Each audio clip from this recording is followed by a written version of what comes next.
Welcome to the Boxing Talk Show. Fair but firm. With the Hall of Fame boxing referee. I'm Joe Cortez. And co-host John Zamel for all of Las Vegas. Come on, guys. Let's touch them up. Pre-fight. I'm Joe Cortez. Fair but firm. Welcome to the Fair but Firm show here with Joe Cortez and my co-host John Zimmer in Las Vegas, Nevada, the boxing capital of the world. This weekend we had a good night of boxing Saturday night. Yes, sir. And we had some great celebrities. Friday night we had a fundraiser for the WBC, the Hublot watch, and they raised $1.2 million a night for the underserved boxers, former world champions that are hurting these days. That's crazy, man. We were going to be talking about the results Saturday night with Danny Jacobs and Saul Canelo Alvarez, a great night of boxing. And I think the fans got their money's worth. John? Oh, yeah. It wasn't a big action-packed fight. There's no question about it. A lot of casual fans might have said, you know, what was going on in there. But as far as two high-level, and they truly are both high-level opponents, engaging in a chess match like that, being able to go toe-to-toe and really, you know, try these different strategies. It was, you know, as a boxing purist or, you know, analyst, whatever you want to say it, it was an exciting fight for me. I really enjoyed watching it. I enjoyed how dominant Canelo was. But let me ask quickly, because last week we had another fight. We had a Rungvisai versus Estrada fight that we didn't really get to touch on because we were doing the preview for this fight. It was a great fight also. But in that fight, Srisaket Rungvisai kept switching to southpaw, and he didn't really have any success there. Now, a lot of people were saying Danny Jacobs before this fight might not switch to southpaw because that was how he got knocked down in the Triple G fight, right. And that's what cost him that fight. It seemed like there were 3 or 4 rounds that if he had stuck to his game plan, didn't abandon the jab, and stuck orthodox, he might have been able to turn those into swing rounds. Explain to me why a fighter, whether he's Rungvisai or Danny Jacobs, keeps going back to switches their stance when it's not working. Was he just so discombobulated because nothing was working, or? Sometimes when they go to Plan B, a fighter in the ring, I've seen it happen over and over throughout the years. Some of these fighters, they feel frustrated and they feel like nothing's going their way, so they want to try to make it more difficult for the opponent. So what happens is they go one way, then they turn the other, just to confuse the opponent. It happens. Sometimes it works, but a lot of times it doesn't work. Most fighters, like Canelo Alvarez, who brings a lot of experience into the ring, is prepared for those kind of tactics. He's done his homework. He knew that Jacobs would probably end up doing that sometime during the fight. Canelo's also been very successful against southpaws. It's not like it's a weakness. Like, you know, people used to say Floyd had a weakness against southpaws, so they try and go southpaw against him. Like, Canelo's never had that moniker. Well, you got a fighter as a top-notch fighter who brings a lot of talent, a lot of smarts into the game. Canelo Alvarez seems to be getting better and better with every fight. I mean, the fight that he really learned a lot from was when his only defeat, which is against Floyd Mayweather about 4 years ago, if not longer. And he came back, and every fight I could see him improving. He was pretty aggressive Saturday night, great defense. I like the bobbing and weaving. He stayed right in front of his opponent, and he was making Jacobs miss a lot of punches. And that goes to show that he was very confident of his abilities. Yeah, no, he's ability to ring. And every time he gets in, he gets better and better. I thought maybe he would stop Danny Jacobs with some body blows later in the fight. Well, he did, but he didn't. But here's the deal. You saw those take their effect big time. Yeah. When Danny Jacobs was firing that jab earlier, it wasn't hurting him. It wasn't affecting him, but he was able to control the pace. And then Canelo had those 2 rounds with a lot of head movement, where the crowd was going crazy, and I think Danny Jacobs got kind of embarrassed. Honestly, I do. So that's why he was switching up. And by the time he went back to orthodox, tried to work the jab again, his arms were tired, and you could tell it was from those body blows. He just didn't have the same zip that he had in the first 4 rounds, which nobody ever does. But those body blows took their toll, and you could see it on his legs, you could see it on his arms, you could see it on his whole demeanor. Also, he did land probably the best shot of the entire fight with that big left hook. But Canelo ate that, no problem, you know, and kept fighting. Canelo's chin is unbelievable, as we saw in the Triple G fights. It was just, a lot of credit to Danny Jacobs. He went out there, he tried to execute several game plans. They didn't work. But it wasn't like we've seen a lot of fights that weren't competitive, lately especially. And this wasn't one of them. This was, yes, a dominant performance, but it was a close fight. I mean, it's a championship unification for a reason. These are 2 champions. Yeah, you find in boxing, the years I've been around boxing, I see some of the great fighters, and I refereed just about all of them in the last 3 decades. And I can tell you that I can see when a fighter has to change his pace, goes to plan B, doesn't work, to try to go back to plan A, then he gets frustrated. And that happens a lot to a lot of fighters. It's a mental game as well. You can see him as a physical.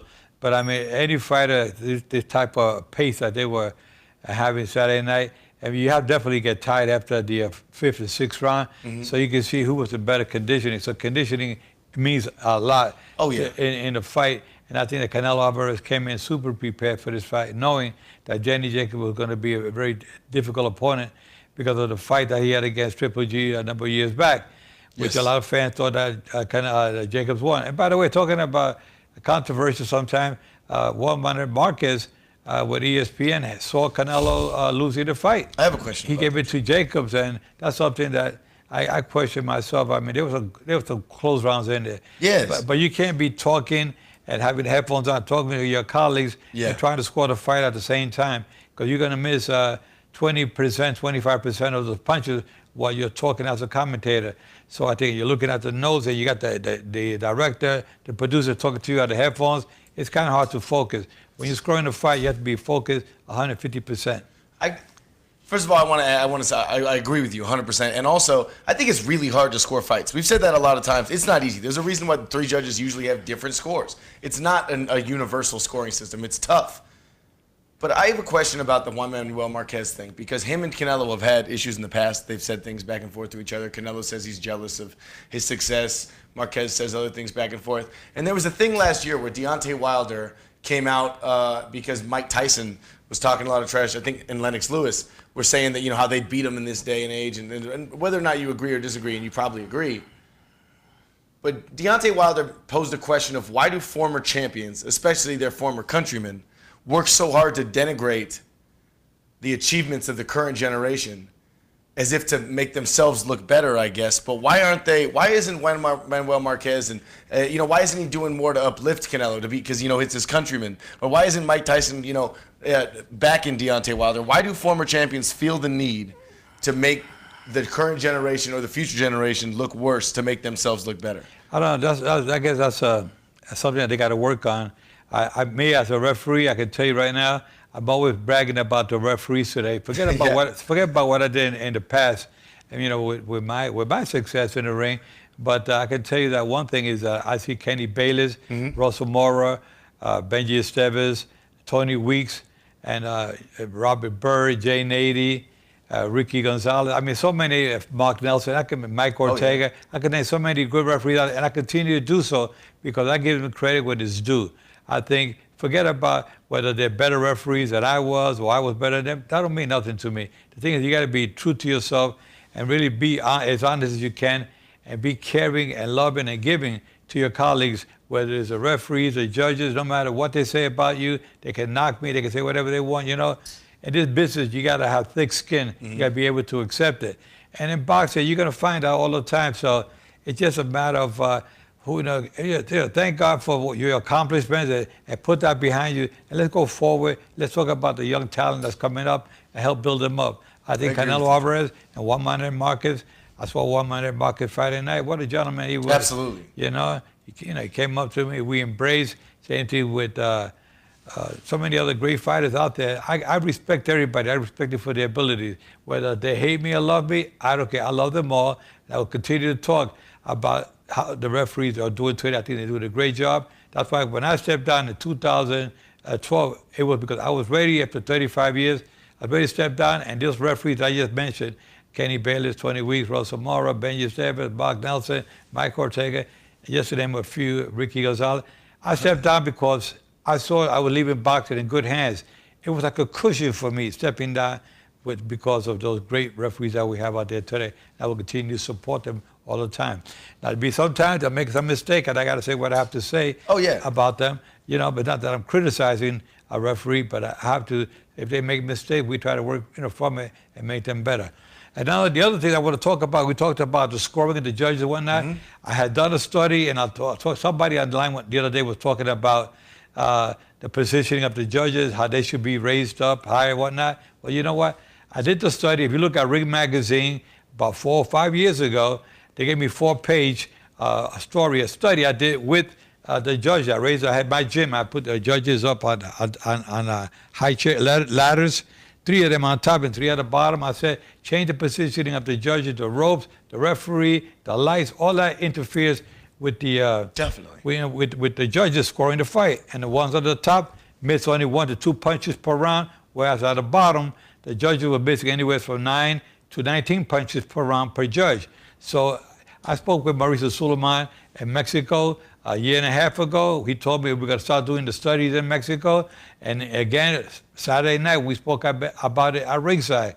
He told me, Joe, I'm bringing you to Mexico in the very near future. We're going to discuss this in depth. He said, I definitely want to go with your idea of changing the positioning of the judges, which will only make it better. Oh my gosh, yes. So that we can you could see the judges struggling to see sometimes. You could see it. Yeah. I mean, it's there's no other sport where the judge can't see what's happening. I mean, they're trying to reach around the side. They're trying to reach that. You see them doing that. If they sit up on top like they do in tennis, the referee's up there. They sit up there. They can see all the lines. They see all the angles. You don't miss anything from up here. Down here, at home, And in tennis, they're not even raised up above them. Yeah, you know what I mean? They're at least eye level, and they still go higher. Yeah. You have the referees always, these are walking too slow, and they're still like in front of a judge. And a judge has to try to get around to see. You can miss a lot of punches, again, with the ropes. No fault to the referees sometimes, but some referees just seem to be like standing there too long instead of constantly moving all the time. But anyway, I think that once we make that change, will be something positive. If you look online, look at the Cortez 2020, and you'll see that I did this study a number of years back. And the reason why I put Cortez attached to it, because it was my idea. That's not going to make any money for it. I don't want to make any money from it. I just want to enhance the scoring of the judges and make it a less controversial game. Less controversy is good for this sport, undeniably. People want to be quick to scream corruption all the time, but the truth of the matter is it's just hard to score fights. It's hard. The current scoring system makes it difficult to do, and especially when they're doing it blind. Yeah, so I agree 100%. And if you see on television, when you're at home on TV, you can watch the cameras. You have these cameras above, and they're looking right down. I believe you get a much better view with those cameras above looking down at the fighters than you do as a judge sitting there at ringside like this here. It's very difficult. So sometimes you say, well, maybe the judges should be watching a monitor instead of... It's not a bad idea, Joe. It's not a bad idea at all. Yeah, but it's always better to... For them to be in next to it? Yeah. And, another thing we have already in place here in Las Vegas is the instant replay, which is been established officially. So all the fights you see in Vegas now, there'll be an instant replay, of which I was a part of it. I'm involved. I did some instant replay fights on Saturday night just before the main event. So it was nice watching the fighters, and then thank God we didn't have to use the instant replay at all. We started with Thursday night at the Golden Boy show, and we did it Saturday night. Not once did we have to go for the instant replay to see if a mistake was committed. So, but everything was good. I kind of like more transparency in this sport's a good thing, and I agree with you. We want to see the right guy win. We want to see a fighter win because the referee didn't see a headbutt that was accidental, or something like it would have been unintentional. They go to a replay. It didn't happen this weekend, so there were no controversies at all Saturday night at the fights. And the commissioner Bob Bennett and his team of judges and referees did an excellent job, and I think the 20 weeks, I take off my hat to him again. He again proved himself to be one of the top referees in the game. He is. Very neutral, and that's what we like. Referees got to maintain neutrality. Make sure that they don't take sides. And you can see these guys, if they got to take a point for somebody, they'll take it, but they don't care who's in the ring. Yeah, you can see the neutrality. Yeah, no, Tony Weeks did an excellent job. Let's get back to the fun stuff. What's next for Daniel Jacobs? Well, does he ever get another title shot? Well, they're talking about him. Well, I'll let him do the trilogy with Triple G. I'm talking about Jacobs. Does Jacobs ever get another shot at the title, or did he? I think Danny Jacobs will stay up there. If he may get another title shot, but it won't be right away. They're not even thinking. It was never even brought up for a rematch.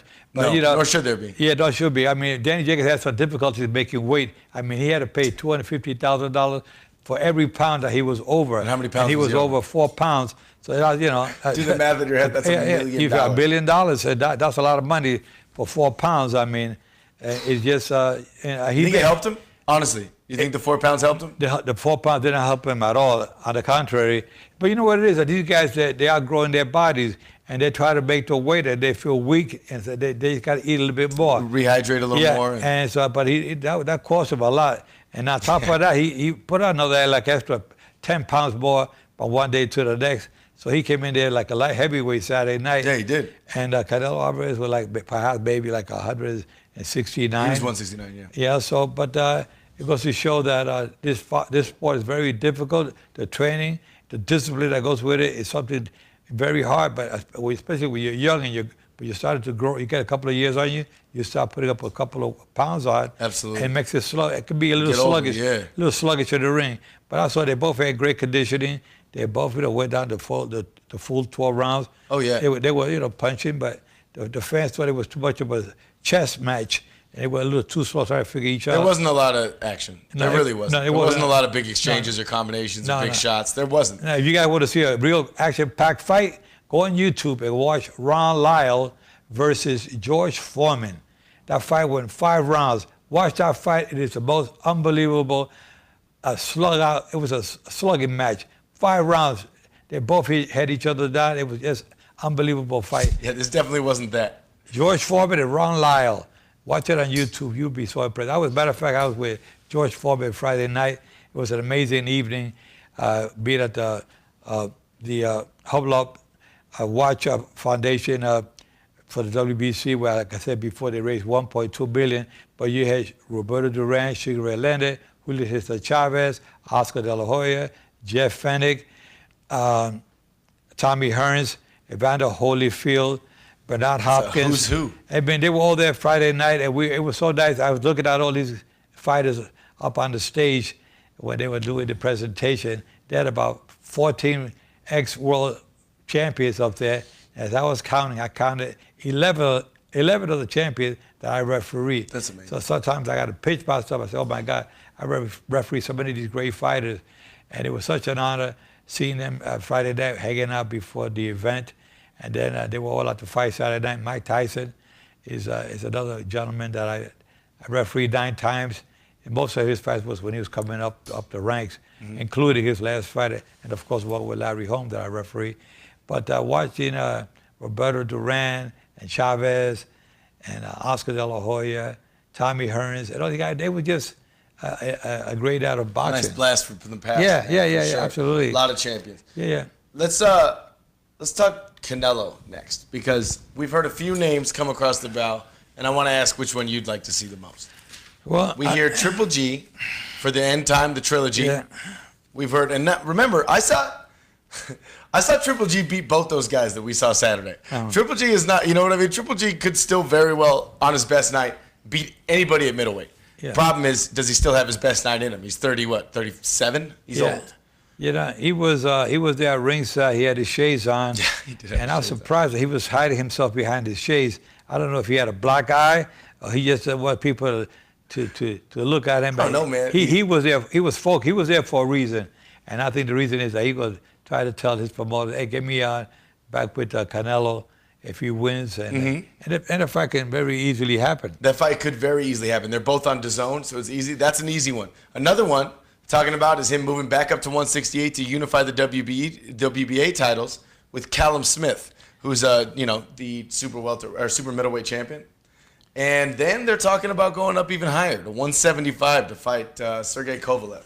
Yeah, well, Which one of those would you rather see next? I don't want to see Canelo go up to 175 and fight Kovalev.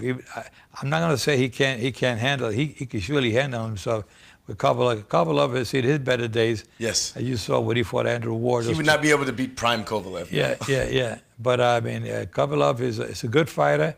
And I mean, if the fans want to see it, they'll probably watch it because, Kovalev does still have a name. He still has a big following. He's also 175 pounds. I mean, that would be the biggest. Canelo having to go up 15 pounds would be a lot of weight, man. That's a big, it'd be a fun matchup. It could be a fun matchup, but then again, you saw what happened to Mikey Garcia when he went up and weight to fight. Oh, yeah. I mean, that's why it's dangerous. That's why it's exciting. When he went up to fight Terrence Crawford. And Errol Spence, yeah. Errol Spence, and it made it difficult for him. But talking about the welterweight division, I mean, you talk about these guys. You got Keith Thurman, you got Manny Pacquiao, Sean Porter, Earl Spence Jr., Terrence Crawford, and a hotbed of welterweights. I saw. That's a Shark Tank. I was hanging out a little bit with Sean Porter Friday night. He was there with his beautiful wife and he's an amazing welterweight. I mean, that welterweight division is something else. I mean, I like to see it. Well, he's fighting Spence next. I mean, that's almost definitely happening. They've already announced it pretty much. I hope so. It'd be a great fight. That's going to be a great pay-per-view event. Sean Porter and Errol Spence Jr. That'll be a good one, man. A good welterweight unification. Yeah. But they're saying pretty much at their weight, but when you got going up, we're talking about Canelo going up for 160. And it's the same thing to 175, going to be a little difficult. And they're talking about Errol Spence going up to fight Canelo at 160. I think it's the same situation there. I think Errol Spence is too small for 160. I think Canelo might be too small for He's definitely too small for 175. What am I talking about? But he's good enough that he might be able to beat an aging Kovalev. Yeah. Well, it's the difference between fighting an aging Kovalev and a prime Errol Spence or a prime Canelo, you know? Well, there was welterweights back in the days that were fighting for the middleweight championship. They go up in division and try to fight a middleweight, like Sugar Ray Leonard. Sugar Ray Robinson, who was a welterweight and went up to 160 for Gene Fulmer and fought Jake LaMotta, who was a middleweight. Mm-hmm. I mean, those guys going up from welterweight to middleweight and succeeded in the middleweight division. Oh, yeah, people can do it, but not everyone can do it. Yeah, a lot of it, like Evander Holyfield, everybody looked at Holyfield when he was starting out as a cruiserweight. They said, he was talking about fighting heavyweight. People saying, there's no way in the world he's a cruiserweight. He should not be going against the big boys. And look what happened. He was like, 3-4-time heavyweight champion of the world, and knocking out Mike Tyson, you know, and beat George Foreman. Oh, yeah. I mean, he beat them all. I mean, you say, wow. He's a great heavyweight champion. Yeah, a great heavyweight. Definitely goes out as one of the greatest in the history of boxing. But and like you said, he was considered too small for the heavyweight division. Yeah. So look at Manny Pacquiao. When he won his first world championship here in Las Vegas, which I was a referee at bantamweight, he ended up becoming up to 154-pound champion. Beat Margarito at that weight. Beat Margarito and beat them all. I mean, he was an amazing fighter, and still is welterweight champion of the world. Still is a welterweight regular, WBA regular. But I remember him coming up with 118 pounder. People say he would never. Nobody in the wildest dream ever think he would go up to the height of becoming a super welterweight champion of the world, 154. And like I said, he's still at the welterweight division right now. No one would have thought that when he was a bantamweight. Yeah. There's just no way. Yeah, exactly. No, that's true. That's true. I got another one. It's fun. Pound for pound. Canelo Alvarez, we said, is pretty firmly in the top 3. He just dominated Danny Jacobs, the former world champion, or at the time world champion, 2-time world champion.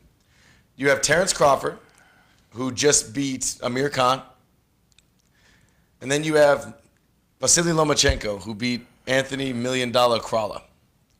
Clearly, the best opponent out of all of these is Canelo's opponent. Well, I can tell you, as far as the best pound for pound, I still got to stay with Lomachenko. Okay. He's still on number. It's going to be hard to get him off the top, but I can see Canelo's up there. Like I would say about number 3. Yeah. Yeah. I think Crawford is around 2.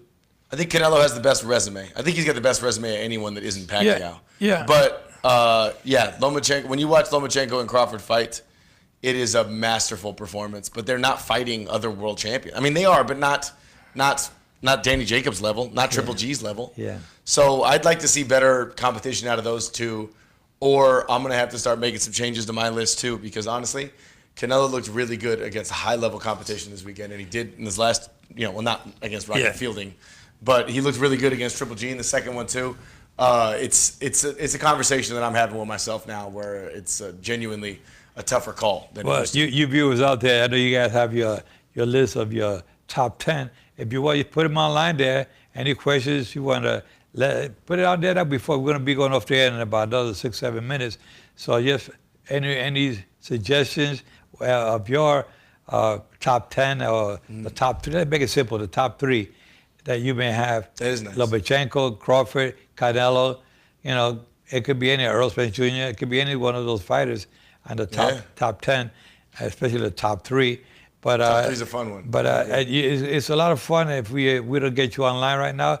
Have a list ready for next week, so we can post that out there, and we know where you stand as far as the fans. Because I know you guys are big avid boxing fans. Mm-hmm. That's why you're watching the show. Yeah, and don't forget to share this show with all your friends, and just share it online, and subscribe to the YouTube channel as well. We're trying to build that up so that we can continue giving you the best results And you can go back. If you miss, you go to the archives. Exactly. On the YouTube channel and watch it. YouTube's the easiest way to access us video-wise. Over time is the best way to archive us, best way to watch us if you miss. We love doing the Facebook Live because it's right away. We get the reaction, the views, everything right away. And it's fun because we can interact with guests and fans and everyone can talk to us. But in reality, the best way to watch us is to subscribe on YouTube so you never miss a show. You can also subscribe on iTunes. You can subscribe on Spotify.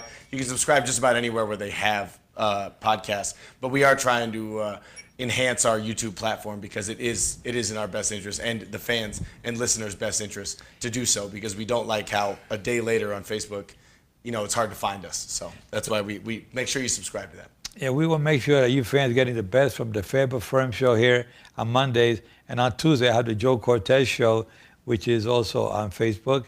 It's another show. I have different guests on the show. Not necessarily just boxing. No, it's like a variety show. It's a variety show. We got all kinds of people on there to talk about different topics in life. Last week we had Jonathan Ullman, Jonathan, I forgot his last name, Jonathan from the FBI Mob Museum, and it was amazing having him on the show last week. And of course we had Earth, Wind and Fire a couple of weeks ago. We had on the show. I mean, we have. Yeah, you get some good guests. All kinds of guests on the show. But if you guys want to just let us know what you want to talk about, send us a little note. We'll read it before the show next week, and we'll talk about it in our boxing topics with anything you want to talk about. Also, people have been asking me, Joe, how do I become a referee? How do I become a judge? Well, I want to start putting on the seminars here soon. I want to start doing something online. I'll give you guys some classes online. And don't forget, by positioning of the judges being up higher, that's something you guys out there as fans, put it out there. Let your voices be heard so that promoters and commissions around the country can start listening to you fans. And you know that really makes sense. It is the most simplest but most ingenious idea of raising the judges to a higher position so that we can have less controversial fights. I agree with you there. I don't know what to tell you, man.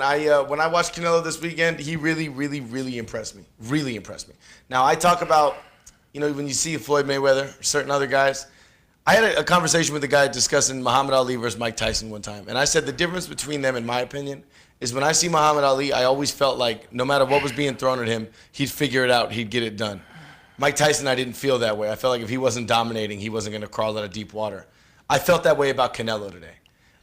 This weekend. I watched him. I watched Danny Jacobs go. He said before the fight that he had plan A, B, C, D, and everything else. He tried all those plans. None of them worked. I felt like no matter what you were throwing at Canelo Alvarez, he's at a point in his career where he could figure it out and and find a way to win. And that's as impressive to me as anything else, as any speed, power, footwork. That ability to find a way to adapt to victory is something that he's at that point now. And I'm beyond impressed. Yeah, Canelo showed me that he had no fear of Saturday night of his opponent, who was a dangerous puncher, Danny Jacobs, who knocked out 29 or 35 of his opponents. So he has a good punching power. Oh, yeah. But Canelo stayed right in there with him. I mean, when you sit there in front of a guy's coming, it's like bullets coming at you, and you're bobbing and weaving and slipping those punches. That's why he got such an ovation from the crowd. The roar of the crowd. He was a masterful boxer Saturday night. And talking about masterful boxers, I represent Devin Haney, who's a lightweight. He's fighting May 25th on DAZN. And you get it online, May 25th in Baltimore, Maryland. I'll be there with him for that fight. And he's going to be another one of the rising stars, signing a nice lucrative contract with Eddie Hearns, with DAZN. And he definitely going to be a superstar. Devin Haney, Haney. Look him up online. Go on YouTube, and you can see what I'm talking about. I'm talking about he's outstanding. A masterful boxer, has all the moves, the timing. He's only 19 years of age with 19 wins under his belt with about 14 knockouts. So he brings a lot to the table. And I made my prediction already. He's going to be one of the superstars in boxing. And me being around so many of the great ones, I can tell you right now, for him being 19 years of age, he's definitely going to be one of them in the very near future. Oh, yeah, he's a real one, man. Also, we didn't get to touch on the Jarrett Hurd fight coming up this weekend, but that'll be on either Fox or Fox Sports 1 on Saturday. That's a good fight. He's an excellent opponent. He's an excellent tactician, and we'll get to discuss that in the recap next Monday. So make sure, I'm sorry we didn't get to touch on that, but this Canelo fight was just so big it swallows everything. You know, it's like a black hole. So what can you do? Again, my friends out there, I can tell you my good advice to you, my friends and listeners out there, life is not easy. Life is something it's like a fighter. You got to be prepared for the unexpected and be ready to take a knockdown, but all champions get up and continue to keep going forward. So no matter what happens out there, good or bad, think that you're going to make it. And I always say keep your guards up at all times, protect yourselves at all times, and remember, I'm fair, but I'm firm. Touch them up. Take care. See you next week.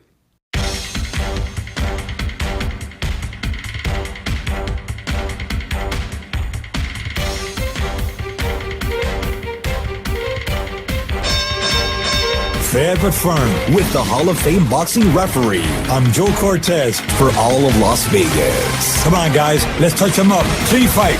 I'm Joe Cortez. Fair but firm.